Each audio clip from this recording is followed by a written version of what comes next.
Усім прывітанне, з вами змейстер Лукашук. Як звычайна, мы абмяркоўваем падзею Беларусі і за яе межамі. Ну што ж, як звычайна у гэты дзень і ў гэты час з намі у сваёй штотыднёвай аналітычнай праграме наша кандыдатка гістарычных навук, дацэнтка, палітычны аглядальнік Роза Турарбекова. Добрый дзень, спадарня Роза.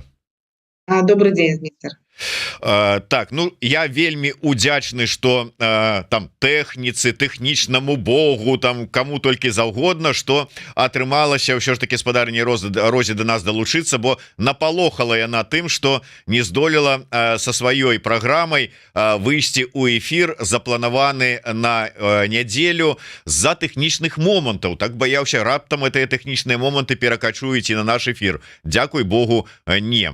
Так что вельмі добра. Але тым не менш, я спадзяюся, што спадарыня Роза вырашыць гэтыя тэхнічныя моманты і на сваім YouTube канале яна неўзабаве вернецца, і вы зможаце з ёй сустрэцца, калі падпішыцеся на YouTube канал Розы Турарбекавай. Ну і безумоўна на YouTube канал Еврорады. Ну што, спадарыня Роза, з чаго пачнем? Давайте пачнем, можа быць, з актуальнай такой падзеі, навіны. Зараз у ЗША адбываецца Генасамблея ААН, дзе прысутнічаюць з беларускага боку адразу две дэлегацыі. Сапраўдная дэлегацыя на чале са Святланай Ціхановскай, ну і рэжым Лукашэнкі прадстаўляюць таксама два экс-міністры. І вось у нас адразу ёсць пытанне ад нашых глядачкі пад нікам Панначка, чаму на саміт ААН паехалі былыя міністры Алейнік і Хомченко замест як мінімум дзеючага міністра замежных спраў Рыжанкова. І вось сапраўды мы ўсе как бы былі перакананыя, што на Генасамблею паляціць Рыжанков. Что так вот, як вы ацэньваеце ўсё ж таки з пункту гледжання выкладчыцы, хай сабе і экс-выкладчыцы ФМО, што адбываецца? Ну, насамрэч, я не ведаю, чаму тут, мабыць, некалькі таких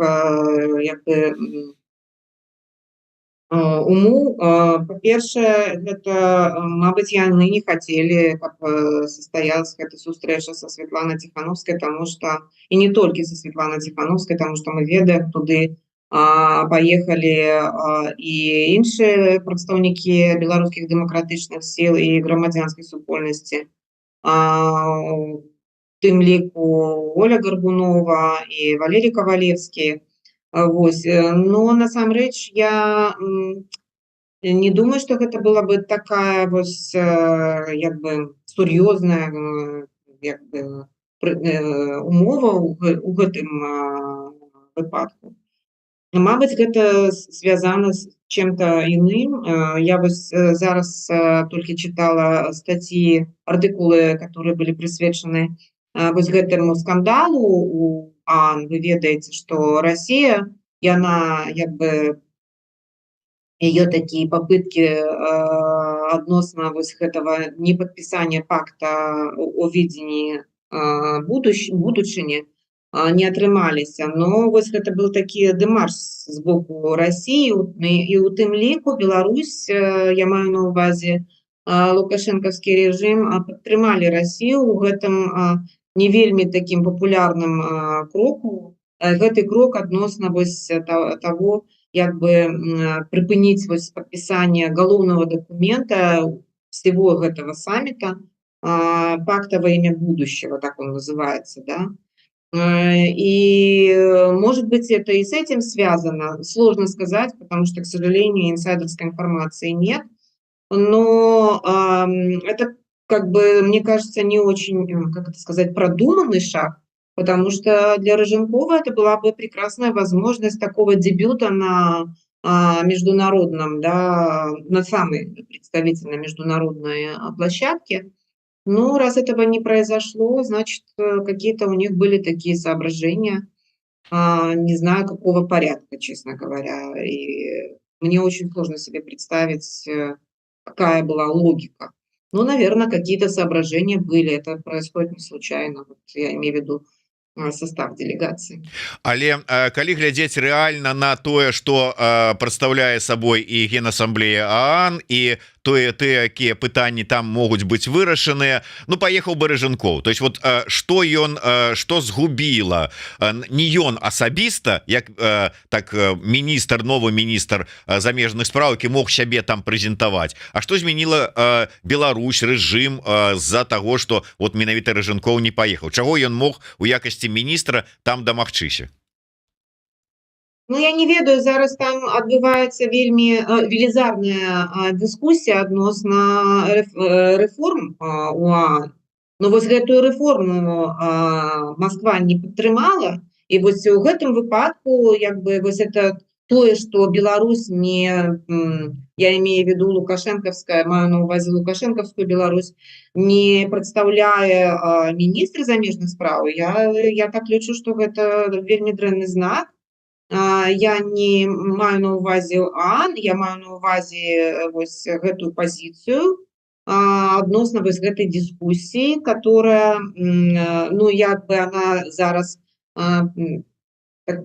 привлекает такую вельмі шмат такой увагі со стороны міжнароднай супольнасці, і там зараз вырашаюцца вельмі цікавыя пытанні адносна рэфармавання ООН, адносна аснавання новых пляцовак у рамках ООН, напрыклад, вось платформы для рашэння глобальных таких вось праблем, як, напрыклад, ковід. І гэтак далей адносна кліматычнага самміта, адносна іншых, там много цікавых прапаноў. Я маю на увазе вось гэты пакт во імя будучыні.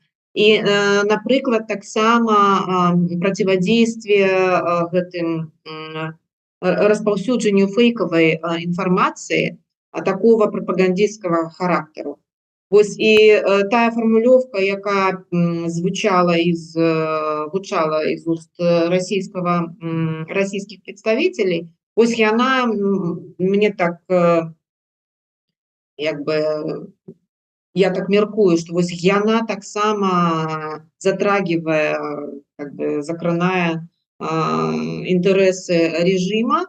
І вось гэта платформа, як бы яна, напрыклад, мабыць, у вачах нашага як бы дыктатара не вельмі добры знак.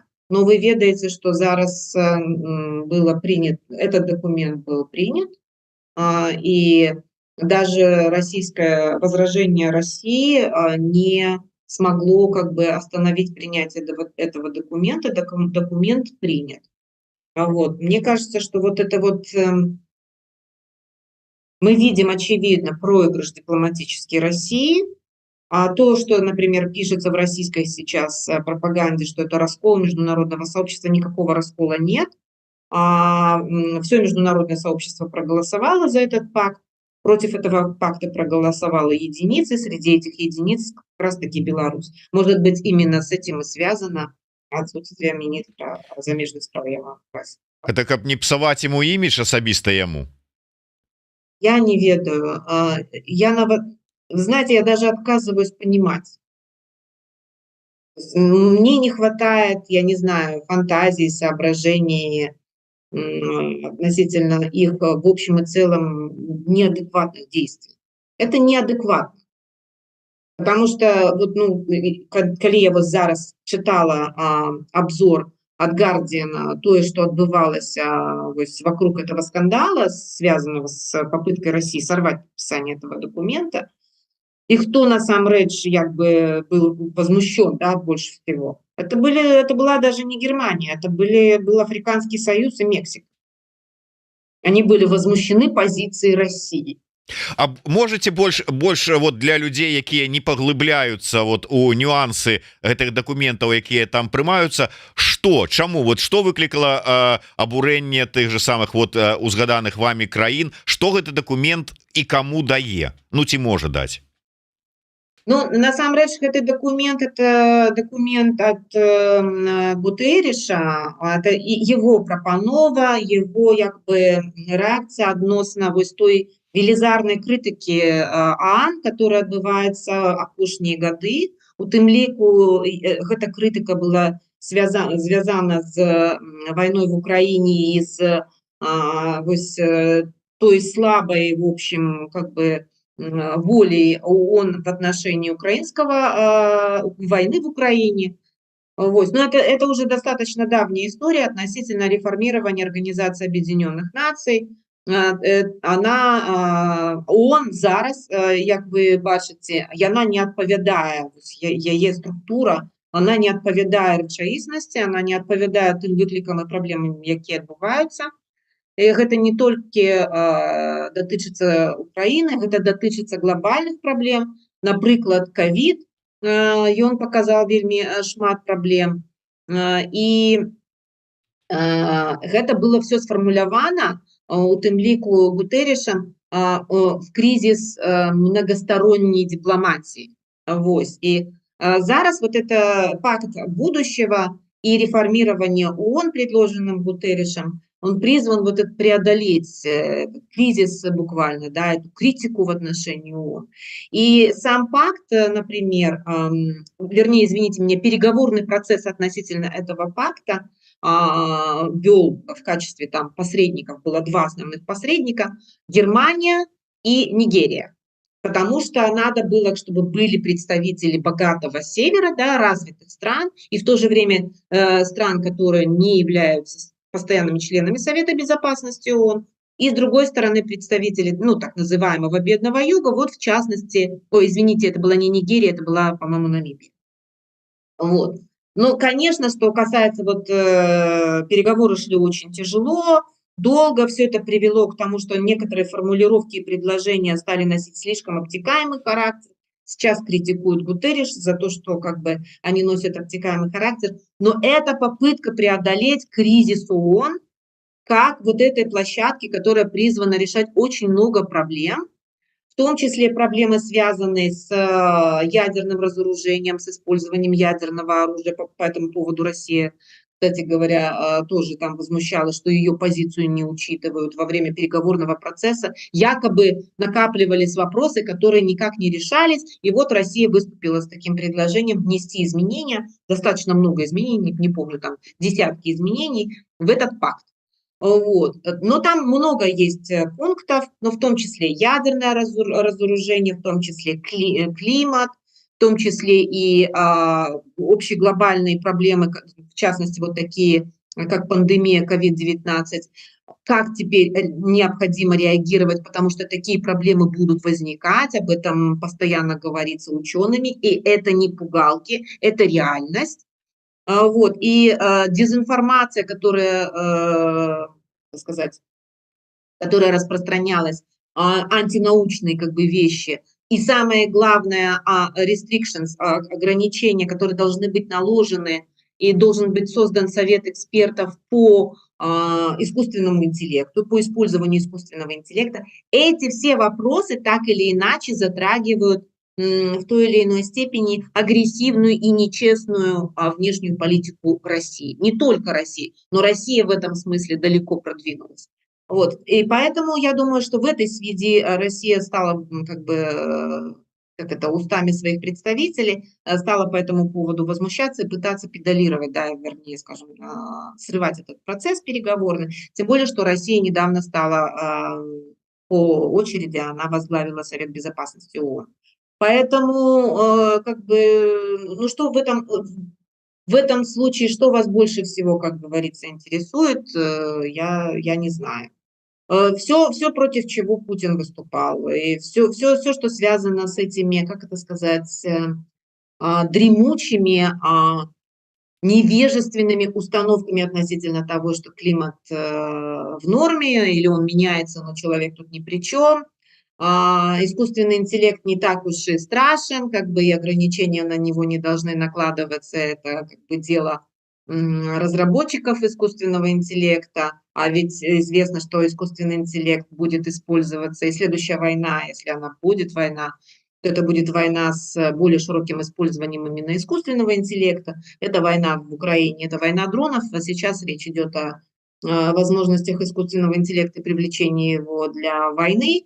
Вот, и по поводу дезинформации, я думаю, что русским это страшно не нравится. Вот, все вопросы, которые были поставлены как вопросы, которые необходимо решать, и пропановы, которые там прозвучали, они все фактически затрагивают как это сказать, интересы России, которая проводит нечестную, агрессивную внешнюю политику. Ну а ўжо не дзіўна і даўно не дзіўна что на таких вось пляцоўках як Саўбез, як Генасамблея вот ці іншыя анаўскія там іншых структураў прадстаўнікі лукашэнкаўскага рэжыма галасуюць заўсёды так як гэта выгадна ці як гэта хочуць каб ад іх каб яны галасавалі прадстаўнікі пуцінскага расійскага рэжыма. Ну да, потому что Беларусь в данном случае всегда выступает в фарватере международной политики России. Это происходит уже достаточно давно. Мы с вами только стали на это обращать внимание после 2020 года. На самом деле Беларусь всегда поддерживала Россию во всех международных начинаниях. Ну так гэта заўсёды было відавочна. Я задам вам такое удакладняючае пытанне каб выйсці да вярнуцца может быть до гэтай анаўскай тэмы але праз іншы аспект. Я апошнім часам вельмі часто сустракаю нейкія там альбо развагі на гэтую тэму альбо ўзгадкі альбо перакананні что маўляў рэжым вельмі старанна імкнецца наладзіць нейкія адносіны з захадам там ці калі не перагарнуць сторонку вот ужо там заўтра то по крайней меры намацаць нейкія там магчымасці для дыялогу для паразумення для нейкага пацеплення і гэтак далей. Гэта сапраўды так вы гэта заўважаеце ці не? Ну да, наверное, попытки выровнять хоть как-то и если не вернуться, то, по крайней мере, попробовать деэскалировать ситуацию. Да, я думаю, что такие попытки должны быть. Это в интересах Лукашенко, это в интересах его политического выживания. А значит, он это будет делать, и он пытается это сделать. Но здесь очень много проблем, которые мы с вами и так обсуждали, и я готова и дальше обсуждать. Но проблема заключается в том, что он слишком далеко зашел. В этом проблема. И вернуть назад, отмотать ситуацию к 2019 году навряд ли получится. Вот теперь заключается вопрос в том, а к какому тогда состоянию можно отмотать. Да? Это... А может быть размова ідзе не про отмотку, а про ўжо как бы знаходжанне типа разумення наконт новой рэчаіснасці. Маўляў, ну вот такая яна новая рэчаіснасць, давайте яе прымаць. Новая рэчаіснасць зараз фармуецца ў ААН. І вось яна зусім не тая, якой думае мяркуе Лукашенко. Калі рэал-палітык, тады яму гэта як бы зразумела. А вось тая рэчаіснасць, которая фармуецца зараз у ААН, яна яму не падабаецца. Потому что усе гэтыя пункты, яны як бы ідэалагічна не падтрымаюцца ім. Потому что вось гэта все связанное с традиционными ценностями, с вот этим скепсисом в отношении изменения климата, с этим скепсисом, ну, много тут разного. У Лукашенко очень достаточно ограниченное представление о мире. Он очень хорош как политическое животное, но с точки зрения решения глобальных проблем мы знаем во время ковида, как он действовал, например, самый яркий. Вот, поэтому та рэчаіснасць, якую он мяркуе, што вось ён яе разумее нават болей, нежели чем там все вокруг, вот его эти размышления относительно геополитических реалий, насамрэч, яны не адпавядаюць рэчаіснасці. І вось зараз у ААН гэта дэманструецца, што ён адстае, ён не разумее, ён не ў мейнстріме. Ну тое что ён адстае было зразумела ўжо даўным-даўно, відавочна стала ў 19 годзе падчас першай хвалі ковіда, ну а пазней стала яшчэ больш відавочна. Але калі мы кажам про тое что ўсё ж таки жаданне нешта там паспрабаваць контакты наладзіць з захадам існуе, і под гэтае выкананне гэтай задачи была створана група Петкевич, Рыженков, было крутой, то можа быть іх зараз дыстанцыянавалі ад, скажем, ад генаасамблеі, тому что там ідзе чарговы зашквар с этим галасаваннем, а потым яны скажут: так а мы ж вот как бы мы ж ни пры чём, ручки вот они, где мы не галасавалі. Ну, мабыць, так. Я не ведаю, якія ў них там як бы адбываюцца на гэты конт думкі. Но з майго пункту гледжання візіт, напрыклад, Петкевіча, Разумкова у ОАН, яны бы як бы садзействовали, да? Я не ведаю, як это по-беларуску. Судзейнічалі. Судзейнічалі бы таму як бы донесению вось официальной вот этой позиции да міжнароднай супольнасці. І у тым ліку гэта вялікая магчымасць для розных сустрэч на полях, потому что там зараз адбываецца велізарны івент. І там зараз прыязджае вельмі шмат народу, вельмі такого паспяховага і гэтак далей. І вось гэтым трэба было карыстацца. І ў гэтым сэнсе я вельмі рада, што не только Тихановская с командой приехали в ОАН, но і іншыя прадстаўнікі дэмакратычных сіл таксама поехали в ОАН.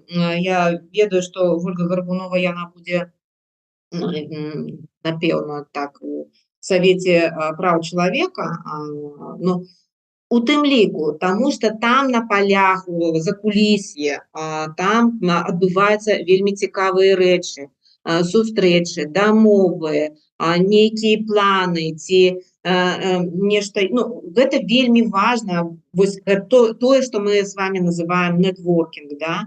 Гэта вельмі важна.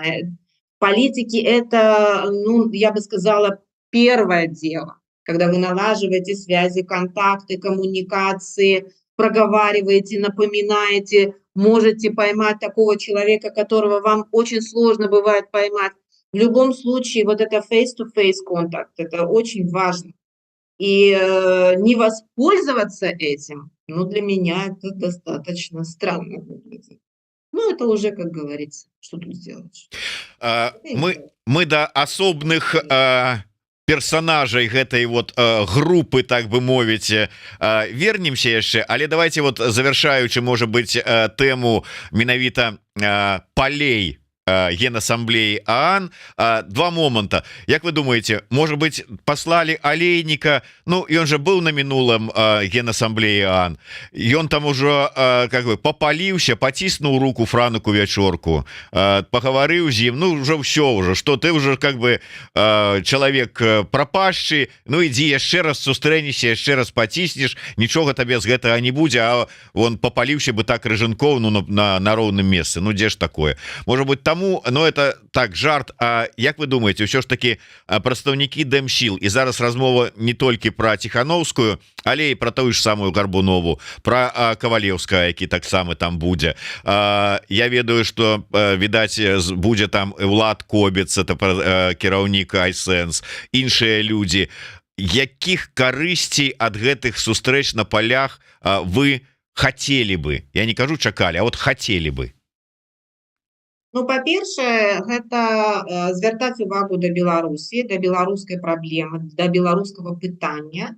Не як пытанне, якое як бы павінна рашацца іншымі сіламі, но як пытанне, якое як бы патрабуе такой вось супрацы з беларускімі дэмакратычнымі сіламі. Это па-першае. Па-другое, ну, што я магу казаць? У некім сэнсе тое, што зараз у Нью-Йорку няма высокіх асоб з лукашыцкага рэжыма.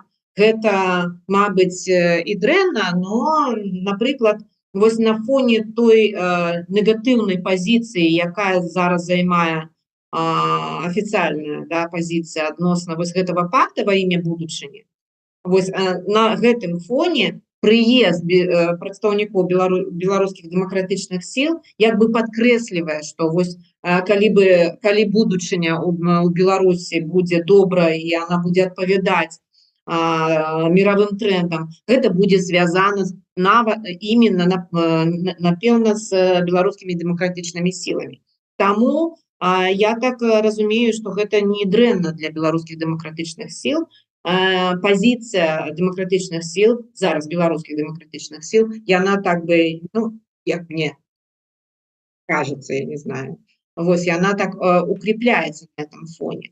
И они составляют своим присутствием, составляют определенный контраст, выгодный контраст адносно той позиции, которая зараз займае лукашэнкаўская гэта лінія адносно вось таксама непадтрымки вот этого пакта во імя будучыні. Вось, поэтому, ну, я так на гэта ляжу. И, мабыць, атрымаюцца важные сустрэчы, которые могли бы як бы способствовать такому, да, решению, в том числе вопросов по политзаключенным. Вось, но я не ведаю, потому что гэта як бы такая тайна и такие невядомые, да, такой черный бокс для нас фактически. Особенно после того, как мы все услышали слова Ильи Яшина относно того, что вось этих политзаключенных насамрэч отпускают за детали самолета для Лукашенко. Вось, но гэта ввогуле як бы нечаканное такое. Я не уверена в том, что это вообще на самом деле так, но если это так, то значит все наши як бы по этому поводу размовы яны ничего не стоили. Мы с вами так и не смогли прийти, как бы догадаться, я бы сказала так, в обмен на что как бы такое происходит.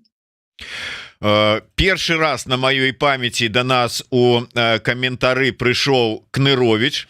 Ну, правда, толькі павітаўся, сказаў добрый день, спадар Александр, калі гэта вы, то вы уж как бы нам, конечно, прыемна, мы таксама с спадарыняй Розай кажам вам добрый день, але калі у вас ёсць нейкае пытанне ці каментар, то будем рады пачуць, пабачыць і агучыць.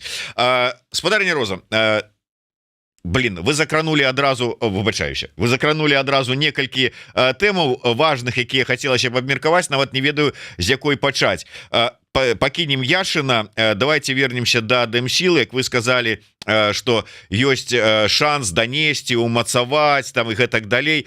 А самі Дэмсілы у якім стане на сёння, на ваш погляд, знаходзіцца на фоне сыхода з кабінета Гарбуновай, уже не раз нами тут узгаданный? Я вот не хотела отказывать на это питание, потому что мне так кажется, я хоть и достаточно... Мне было горько от того, что это произошло, потому что я, ну, частично знаю, как Оля работала и с какой самоотдачей, и ту критику, которую я услышала и в ее адрес, и особенно отзывы на ее отставку, участие белорусских демократических сил, я была, честно говоря, шокирована. Ну, в общем, это к вопросу о том, что реально знают, о том, насколько хотят понять. Вот, и с этим совсем у нас большие проблемы есть, но тем не менее.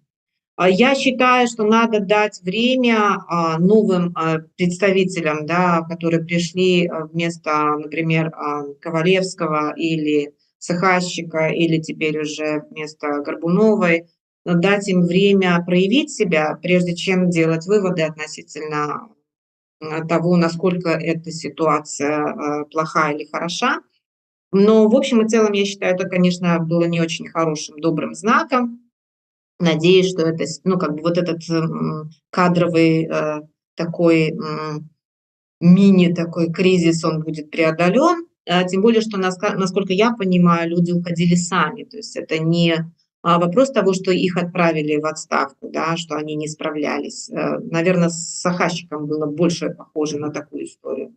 А вот в случае с Ольгой Горбуновой и с Валерием Ковалевским, они сами подавали в отставку, при этом демонстрируя определенную неудовлетворенность той, ну, как бы, теми взаимоотношениями, которые у них сложились в кабинете. И если бы мы это перенесли на обычную ситуацию в обычной стране, где это был бы действительно кабинет, то это в общем и целом, я хочу сказать, что это политическое событие, когда министры уходят сами, в результате сложившегося недопонимания с главы кабинета. Там указывается именно глава кабинета. В частности, я хочу сказать, и Ковалевский на это указывал, а Горбунова говорила гораздо более обтекаемо, стараясь не обидеть и не выносить ссор из избы. Но, насколько я поняла, что там действительно все-таки были определенные тоже недопонимания. Вот, я надеюсь, что этот мини-кризис будет преодолен, и кабинет станет более, скажем так, цельным с точки зрения проведения политики демократических сил. Вот, но как бы эта ситуация, она мне напоминает то, что происходило и, возможно, еще происходит в Координационном совете. Вот, и этот протокол, которым многие были недовольны, и те как бы тот спор, который возник между меньшинством и большинством относительно будущего, да, политического будущего демократических сил.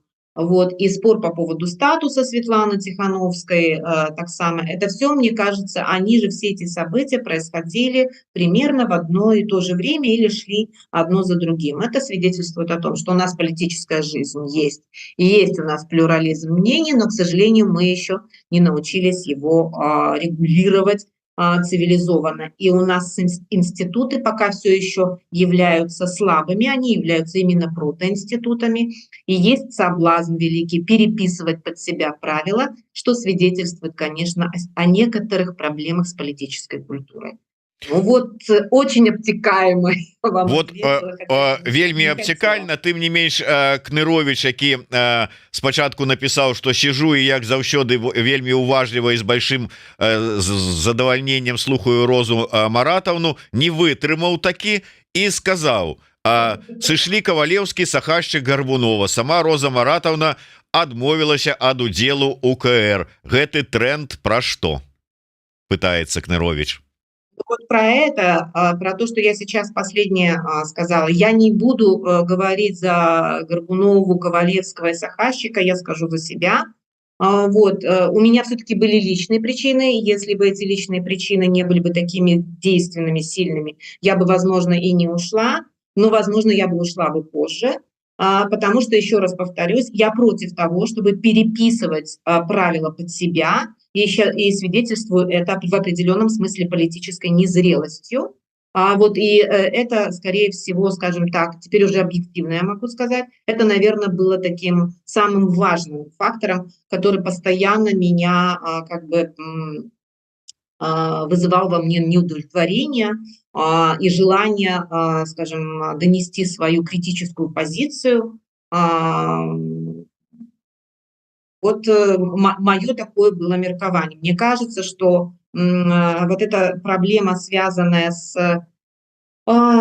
тем, что мы все еще не научились до конца принимать позицию, не принимать позицию других, а все-таки институционализировать плюрализм мнений в такой степени, чтобы это повлияло все-таки на формирование правил, которые бы были бы честными, прозрачными, постоянными, не менялись бы в зависимости от расстановки политических сил. Это такая институциональная основа и база для устойчивой демократии. Вот этого мы не достигли. У нас с этим проблема. И я считаю, что, возможно, это проблема просто роста, не дефицита знаний, дефицита опыта. У нас действительно очень мало опыта. Но тогда, когда звучит по этому поводу критика, а в ответ звучат оскорбления персонального характера, я считаю, что это их только усугубляет. Это, к сожалению, проблема еще и политической культуры. Мы все время опять как бы перед нашими глазами возникает, как там мне сказали некоторые представители русской либеральной, да, оппозиции, что фантомные боли. Да, возможно, у нас тоже фантомные боли, вот относительно вот этого авторитаризма. Мы там как бы видим за всем этим призрак Лукашенко. Вот. Но то, что у нас есть проблема с политической культурой, Мы все время ожидаем, что кто-то за нас решит эту проблему, или же есть главный. Кто тут главный? Там, я не знаю, Тихановская, Латушка, там еще кто-то. Это на самом деле патриархальное представление, традиционное. Это и есть подданническая культура. А то, что решение проблемы должно, во-первых, регулироваться институционально правилами, а не человека, не то, что человек хороший, а то, что как бы правила существуют такие. И мы должны решать эти проблемы совместно. И вот этот процесс decision-making процесс, да, буквально, он должен быть, скажем, более с включенным участием всех игроков, а не отсеканием и маргинализацией всех, кто с тобой не согласен. Вот эта проблема, к сожалению, она пока не решается. Но я бы не хотела уподобляться нашим оппонентам и переходить на личности и говорить, вот, это все виноват, там, я не знаю, тот-то и тот-то, потому что у него не хватает ему знаний, он делит портфели там, и там, как это там, распил грантов устраивает и так далее и тому подобное. Я не буду уподобляться этим людям. Вот я хотела бы просто сказать, что правила, как и устав, как и Конституция, не должны переписываться каждый раз, когда меняется расклад политических сил. Ребята, мы все это проходили, все это закончится авторитаризмом. Нам надо от этого с вами уходить и сделать все, чтобы этого больше не происходило. И демонстрировать, я имею в виду белорусским демократическим силам, зрелость политическую. Очень Ну выдатна. Па-першае, я так разумею, дзесьці на гэтую тэму прыблізна вы хацелі свой стрым зрабіць у сябе на канале, ну парэпетавалі. Прынамсі, якщо там вернется і выйдзеце, дарэчы, раю подпісацца на YouTube канал спадарыні Розы Турарбекавай, каб не пропусціць. Вот бачыце, як цікава яна умее даносіць свае думкі эмацыйна, прыгожа. Так что, калі ласка, не пропусціце, подпішыцеся. Спадарыня Роза, я вярнуся ўсё ж таки да Гарбуновай.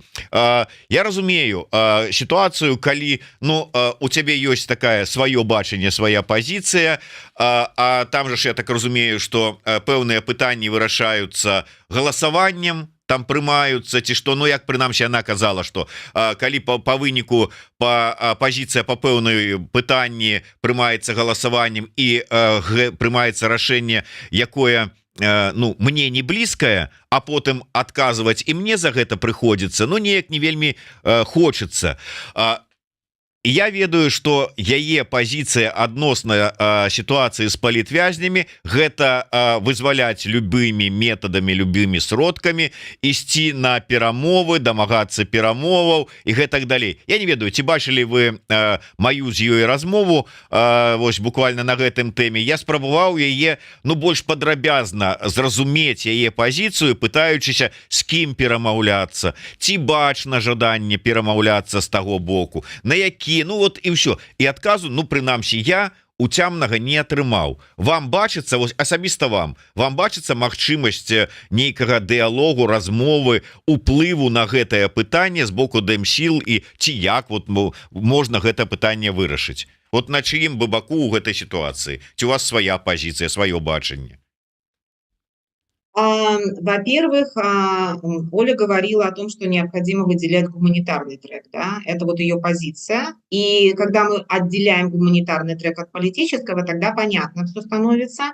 Гуманитарный трек существует для того, чтобы вытаскивать людей из тюрем, спасать их любыми способами. Это означает, что это должно решаться закулисными переговорами.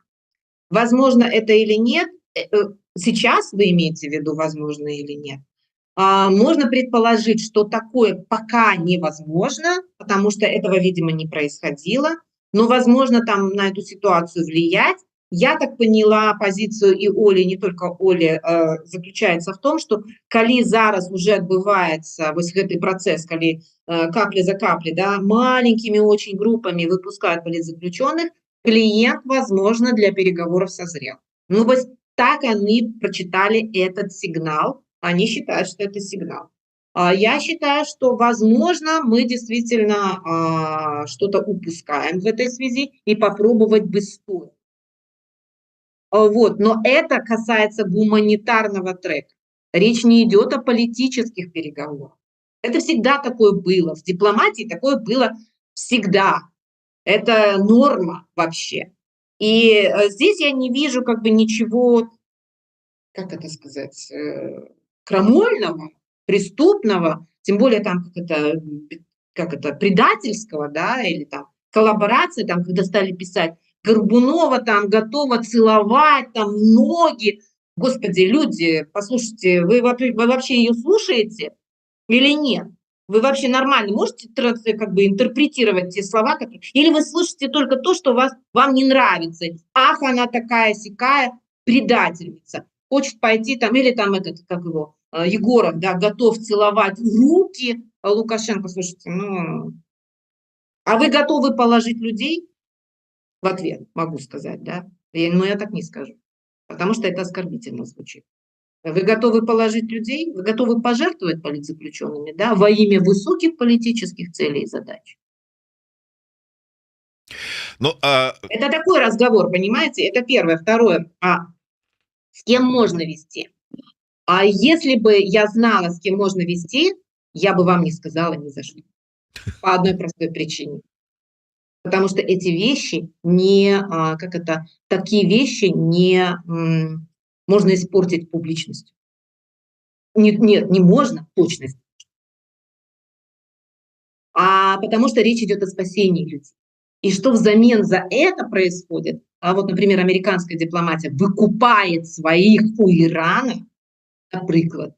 Я могу вам еще много таких вещей интересных рассказать из истории дипломатии, которые становятся известны спустя 50-60 лет. Как, например, Генри Киссинджер рассказывал на похоронах сенатора Маккейна о том, как он вел переговоры с правительством Вьетнама. Вы знаете, да, что военнопленные были американские. Как он вел переговоры с руководством Вьетнама об освобождении сына одного из главнокомандующих, по-моему, Тихоокеанским американским флотом господина, там не помню какого-то там адмирала Маккейна, то есть отца Маккейна, об освобождении сына. Он еще не был сенатором, он был просто военнослужащим. Сына Маккейна в то время, как шла война. И Киссинджер вел переговоры. И взамен он предлагал, что вот главнокомандующий может там что-то, как-то там и так далее и тому подобное. Это как бы, понимаете, какой уровень? Поэтому то, что произошло между американцами и русскими, обмен, это норма, это часть дипломатии, это то, что работало всегда. Вот об этом Горбунова пыталась сказать. Вот о чем она пыталась сказать. При этом война-то не прекращалась. При этом отношения между США и Россией сейчас носят какой характер? Какое насилие, такое и носят. Что взамен они за это получили? Большой вопрос. Это как раз вопрос именно вот этих тайных закулисных переговоров. Это есть гуманитарный трек, и это часть работы дипломата. Вот. Но речь не идет о больших политических переговорах, о том, где решается будущее Беларуси. Нет. Вот о чем пыталась сказать Ольга. У дадзеным выпадку размова калі Она ідзе поцелует ноги Лукашенко, покланяется. Слушайте, ребята, откройте историю дипломатии и почитайте. Будьте хоть немножко как бы не до такой степени невежественными людьми, а? Потому что когда мы с вами видим лица, да, вот Зинкович, его лицо, вы понимаете, что там происходит? Мы не должны пытаться их освободить, что ли? Я не понимаю. Вот это я не понимаю. Не то, что там Горбунова предаст белорусское демократическое движение и готова целовать руки-ноги Лукашенко. Нет, меня удивляет другое, что мы не хотим всеми возможными способами спасти людей, которые фактически находятся на грани между жизнью и смертью сейчас.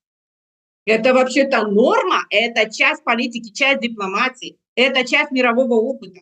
Это нормально. Американцы супер принципиальными, с такими флотами, ядерным оружием и прочим, ведут переговоры с иранцами, выкупают за деньги свои. Сваіх там не шмат і у прынцыпе альбо тады гэта военнапалонныя, альбо людзі там, ну якія там паехалі з нейкіх меркаванняў, можна забараніць ездзіць і ўсё, а там-то ў закладніках цэлы народ, цэлая нацыя, якую можна наўзамен адных браць других. Обобщение идет. Вот тут начинается обобщение. Есть гуманитарный список. Вы помните, да? Да, конечно. Есть гуманитарный список на 30 человек, был гуманитарный список на 200 человек. Специально Горбунова и ее как бы работники там, я не знаю, ее помощники составляли этот список. А она начинала с этого списка. Речь идет об этом списке.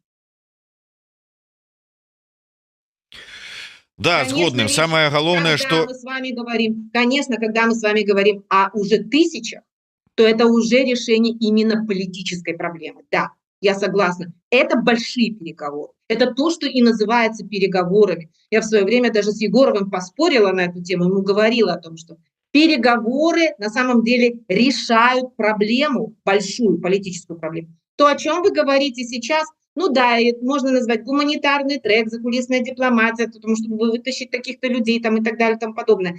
В большом смысле, в концептуальном смысле, это еще не переговоры. И, скорее всего, это не совсем, ну, это переговоры, но иного, совершенно иной направленности. Но это чисто гуманитарный действительно трек. Но иногда случается так, что из гуманитарного трека вырастают политические.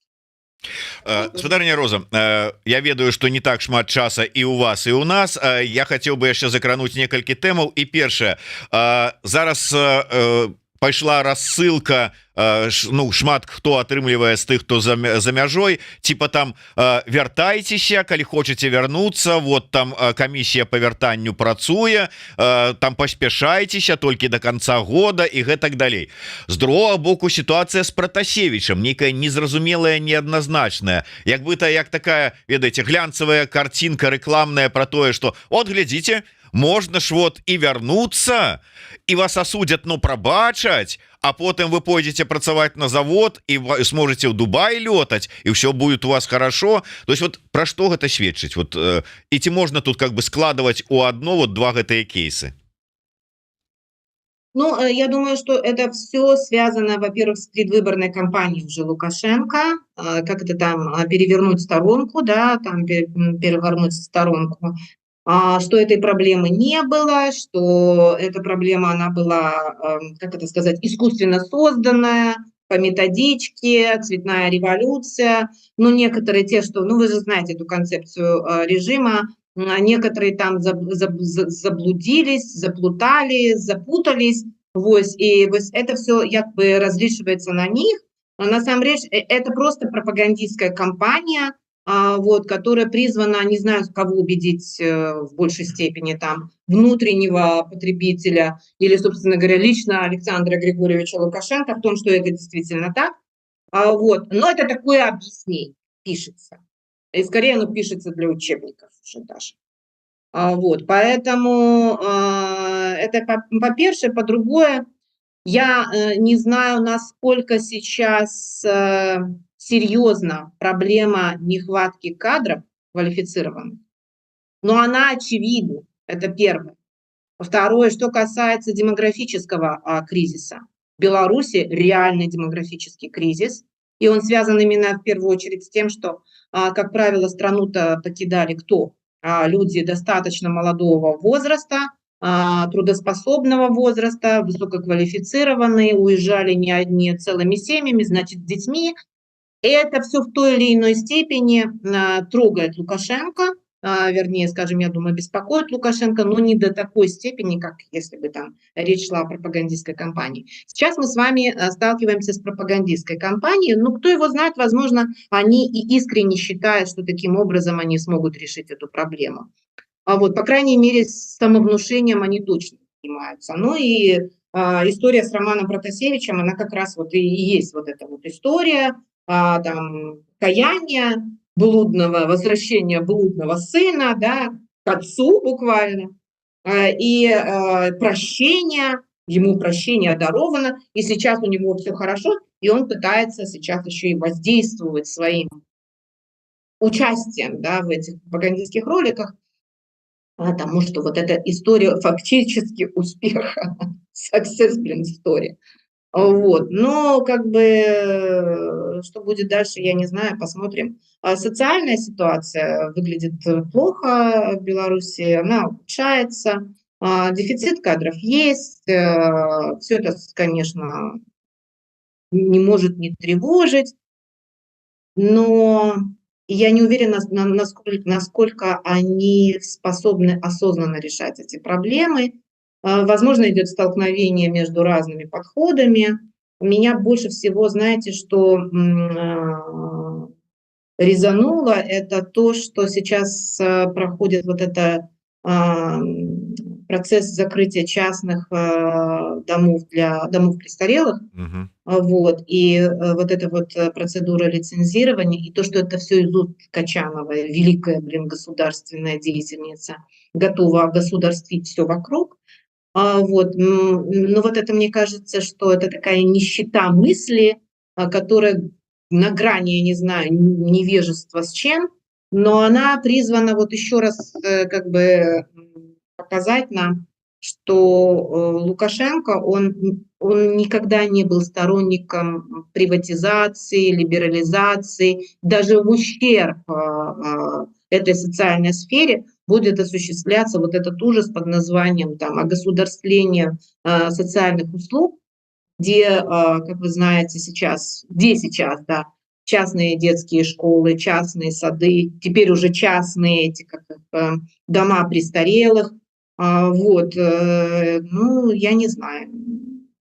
Дальше я уже отказываюсь думать, потому что как бы настолько вредить людям и обществу, осознанно это или из идеологических убеждений? Они полагают всерьез, что они таким образом стоят на защите интересов людей? Нет.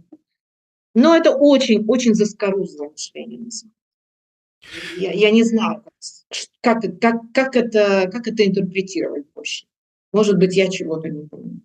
Ну я не ведаю, хто у гэтай сітуацыі можа поверыць у гэтую глянцавую рэкламную вокладку с вобразам Шчелкунчыка ад Пратасевіча, калі адразу ты читаешь, что вот супрацоўніца ЕПАМ вярнулася з Грузіі у Беларусь і тут же потрапіла на лаву падсудных, дзе яе будуць судзіць. Калі пенсіянерка за там дапамогу сваякам палітвязняў таксама трапляе за 3 гады на краты. То есть рэпрэсіі працягваюцца, но вот образ мальчика из порнофильмов немецких 70-х годов кого-то повинен на нешта как бы сподвигнуть. Ну что-то мне гэта сумнеўна. А як вам, дарэчы, выказыванні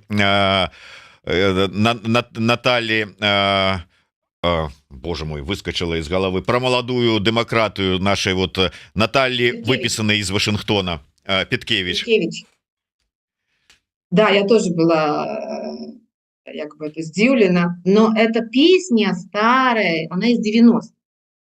Вот у нас молодая демократия, народ у нас еще не созрел, не торопите нас, у нас все будет со временем. Но вот сейчас у нас такой вот переходный период, поэтому, ну вот молодая демократия, у нас много чего нет, но со временем появится. Это вот старая песня из 90-х годов, которая должна призвана объяснить, почему у нас сейчас все так по-авторитарному. Потому что народ не готов. Вот. Не готов. Но я была удивлена не этому, а тому, что эта песня снова зазвучала. Вообще-то в последние годы говорилось о том, что демократия не нужна. После диктатуры и хорошо. И все добро. И ничего нам не надо. У нас там свой третий или какой-то там 4-й особенный там путь и прочее. А тут про демократию опять Петкевич заговорила. Это, кстати говоря, это тоже такой симптом. Вот, что вот она вытащила этот аргумент и с этим аргументом выступила. Ну, возможно, это просто, извините, риторика, но даже вот на уровне риторики, если такое будет звучать, придется ведь соответствовать. Как-то так надо показывать, что это все-таки демократия, а не диктатура. А вот посмотрим, что будет дальше. Интересно. Я всегда вот ожидала что-то Петкевич, ну, чего-то такого. Как это сказать, чего-то, что не укладывается в тренд последних 4 лет. Ну і на завяршэнне вы ўзгадалі Яшына, наколькі я разумею, вось ён буквально днямі выступаў у Вільні, збіраў там сваіх прыхільнікаў, і нават у беларускім сегменце было там шмат таких узнёслых радасных каментароў. О, цэлы Яшин сказаў там про беларускіх палітвязняў, сказаў, что трэба супрацоўнічаць у гэтым накірунку з прадстаўнікамі беларускіх дэмсілаў. О, вот там расійская апозіцыя, яна там беларускае пытанне трымае там і гэтак далей. Праўда, амаль адразу я на тэлеграм-канале Невзорова убачыў кавалак з відэаінтэрв'ю Яшина, дзе той разважаў про тое, як яму, як расійскаму палітыку, вельмі непрыемна чуць пра саму магчымасць развала России, будь-то там у выпадку там, в выніку паразы у войне с Украиной, ці яшчэ там унутраных конфликтов, ці яшчэ что-то, что это же очень страшно. Как это Россия развалится на какие-то там еще части? Как же там будем там, это же будет плохо людям, а что там с ядерным оружием, и это все. Але вот одно с другим, и такое адчуванне, что для шмат каго, ну, может быть, ужо страта пэўнага аўтарытэта лідараў беларускіх дэмсіл, і на іх наноў прыходзяць нейкае такое пакланенне перад прадстаўнікамі расійскай вот этой вот оппозиции. Вам не падаецца, что вот это вот дзіўнае такое по колу хаджэння вакол это самое будаванне сабе аўтарытэтаў? Вы знаете, мне похожий вопрос задала журналистка с школы гражданского просвещения. Это как раз мой первый был дебют на российский этот самый сектор, YouTube сектор. Вот, и она мне вот тоже сказала, задала такой вот почти похожий вопрос, говорит, ну почему мы все время вначале очаровываемся кем-то, а потом очень быстро разочаровываемся. Ну, она имела в виду демократию, но в нашем случае это тоже можно применять к белорусским демократическим силам и российским тем самым, ну, этим выпущенным, да, политзеком. Вот. Знаете, я думаю, что здесь, может быть, мы тоже не всегда правильно интерпретируем. Я вот, например, в этом увидела другое. Я увидела, что вот Кара-Мурза и в большей степени с Кара-Мурзой встречаются с Юлией Навальной, в меньшей степени с Яшиным. Вот, что они при встрече упоминают Колесникову там и так далее. А вы заметили, что с этими людьми встречаются первые лица? Я имею в виду, да, Байден, Шольц. А с Тихановской последние, ну, там, сколько времени, первые лица не встречаются, или очень редко встречаются, да. Поэтому лишний раз, если напомнят про Колесникову, я в этом ничего дрэнного не бачу. Но я хотела бы предупредить. Ну, например, я приведу свой пример. Я российских тех самых спикеров, да, я их слушаю очень редко, крайне редко. Не потому, что они мне не нравятся, не потому, что они русские, не потому, что они там я не знаю, еще какие-то там, потому что это не наша повестка. И я даже эту тему насчет распада России, я не очень хочу ее обсуждать, потому что мое мышление, вот все-таки мышление международника, это их внутреннее дело. Я могу миллион аргументов привести в пользу или против мнения Яшина, но мне кажется, что это их дело. Пусть они вот своей Россией занимаются, демократией там и так далее, там подобное. А наше дело – это Беларусь.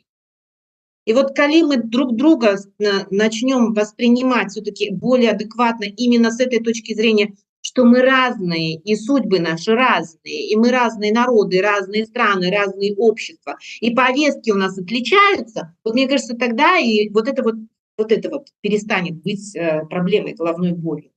Потому что, например, Каца я слушала в 2020 году 1 или 2 раза, все.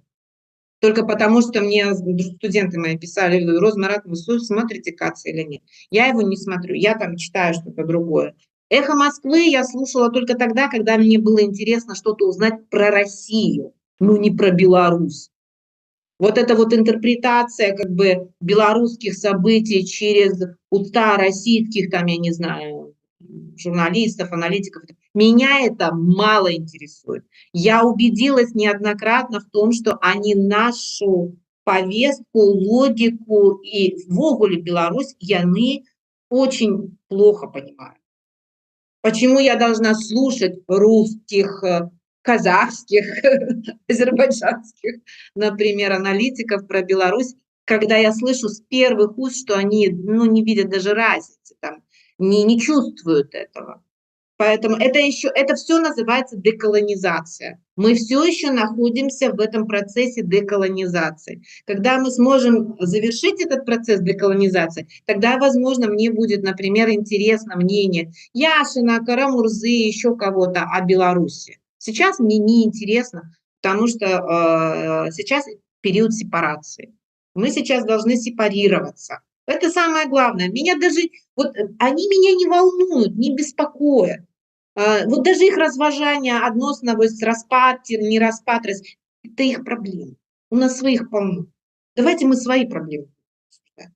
Вот это вот я говорю, я могу миллион приводить примеров того, почему Россия должна распасться, или миллион аргументов в пользу того, что она не должна распасться.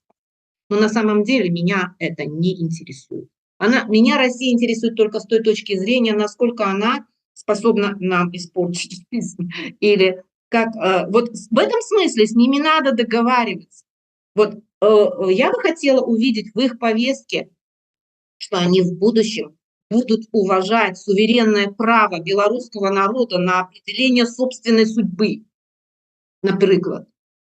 Вот то, что калі беларускі народ и беларускае общество, да, вырашыць, что нам трэба ісці ў ЕС, и я не ведаю яшчэ куда, что они будут уважать наше право определять свою внешнюю политику. Вот это меня интересует. Но, к сожалению, на сегодняшний день пока я нигде не услышала этого. Они то же самое должны проговаривать в отношении всех постсоветских государств, я имею в виду не только Украина и Беларусь, но и Казахстан, и Таджикистан, и Туркменистан, и так далее, и тому подобное. И не смотреть на нас как на наследие. Мы не наследие, мы другие. Вот об этом мы должны говорить, что мы другие, мы отличные, и каждый народ должен иметь право решать свою судьбу сам. Вот об этом нам говорить. Поэтому это право Яшина говорить о том, что чего он боится или не боится относительно судьбы русского народа. Это его личное дело, это дело русского народа, не наше с вами. Как мне кажется. Вот как мы хотим, чтобы к нам относились, так мы должны относиться к другим точно так же, мне кажется. Цалкам згодны. Ну вот асноўная как бы посыл с майго боку такое, что не трэба наноў ачароўвацца расійскімі дэмакратамі. Хай сабе вырашаюць свае. Никем. Не, ну, собой заниматься. нами, вот вами и мной можно. Дякую вялікі. Роза Турарбекова, Дміцер Лукашук. Слухайте, глядите, подписывайтесь. YouTube канал Розы Турарбековой, ее телеграм-канал и YouTube канал Еврорады чакаюць ваших подписок, расширванняў, комментароў и вашей любви и очарования нами прыгожими и разумными. Жартую, конечно, але ў кожным жарце, як кажуць, ёсць троху праўды. Дякую вялікі яшчэ раз, спадарыня Роза, до сустрэчы. Вам так само, до сустрэчы. Жыве Беларусь! Жыве вечна!